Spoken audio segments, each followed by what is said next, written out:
নির্বাচন কমিশনের স্টাইলে নির্বাচন অনুষ্ঠিত হলো মালদা বার অ্যাসোসিয়েশনে। শুক্রবার সকাল 11টা থেকে শুরু হয় নির্বাচন প্রক্রিয়া। প্রতিদ্বন্দ্বিতা করেন 34 জন, ভোটার সংখ্যা প্রায় 1200। নির্বাচন প্রক্রিয়া পরিচালনা করতে রিটার্নিং অফিসার ছিলেন আইনজীবী কৃষ্ণেন্দু নারায়ণ চৌধুরী। এছাড়াও পোলিং অফিসার সহ বিভিন্ন পদাধিকারীদের উপস্থিতিতে শুরু হয় নির্বাচন প্রক্রিয়া। কৃষ্ণেন্দু বাবু বলেন, 3 বছর পর পর মালদা বার অ্যাসোসিয়েশনের নির্বাচন অনুষ্ঠিত হয়। নির্বাচন কমিশনের আদলে ভোট গ্রহণ প্রক্রিয়া চলে। 34 জন প্রার্থী এবং ভোটার রয়েছে প্রায় 1200 জন। জয়ী প্রার্থীদের নিয়ে সভাপতি, সম্পাদক সহ অন্যান্য পদাধিকারীদের বাছাই করা হবে। ইলেকশন হবে, কিন্তু এবার অ্যামেন্ডমেন্ট হয়েছে, 3 বছর পর পর ইলেকশন হবে। এইবার ইলেকশনের দায়িত্ব আমাকে দেওয়া হয়েছে, রিটার্নিং অফিসার। আর আমাদের গোলাম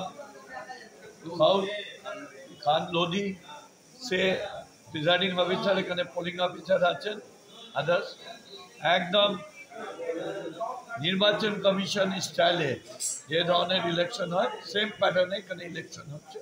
প্রায় 1200-র উপর ভোটার আছে, তারা ভোট দিতে আসবেন। যারা ভোটার, তাদের যাতে ভোট দিতে কোনো অসুবিধা না হয়, সব দিকে লক্ষ্য রাখা হচ্ছে। কতজন ক্যান্ডিডেট? ক্যান্ডিডেট 34 জন।